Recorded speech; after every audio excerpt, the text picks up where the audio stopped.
America के supreme court ने Donald Trump के रेसिप्रोकल टैरिफ पर रोक लगा दी। इसके बाद डोनाल्ड ट्रंप ने ग्लोबल वैश्विक टैरिफ 10% का लगाया। मतलब अमेरिका में आने वाले हर सामान पर 10% टैरिफ लगेगा।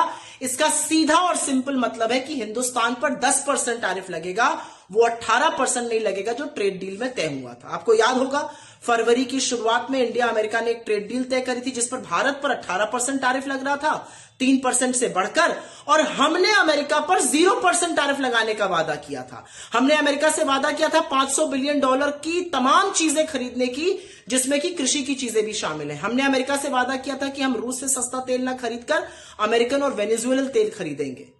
आपको याद होगा ये सब हमने फरवरी की शुरुआत में किया था, और सुप्रीम कोर्ट का जो फैसला अमेरिका में आया है उसके बाद हिंदुस्तान को सिर्फ 10% टैरिफ देना होगा। तो इससे बहुत सारे सवाल खड़े होते हैं। पहला सवाल, ऐसी क्या जल्दी थी कि नरेंद्र मोदी जी ने बिना सुप्रीम कोर्ट के ऑर्डर का वेट किए जल्दबाजी में यह डील साइन करी? महीनों से यह डील पड़ी हुई थी। 30 मिनट की कॉल पर इतना आत्मसमर्पण करके इसको साइन करने की क्या जरूरत थी?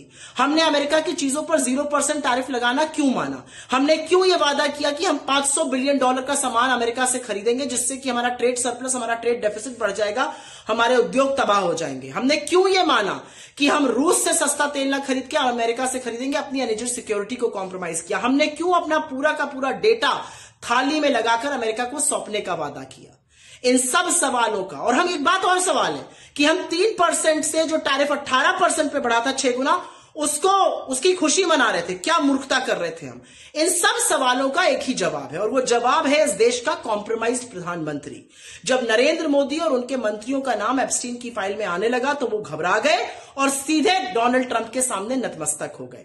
मोदी को यह भी डर था कि उनके मित्र गौतम अडानी के ऊपर अमेरिका में कानूनी शिकंजा वो कसता जा रहा था।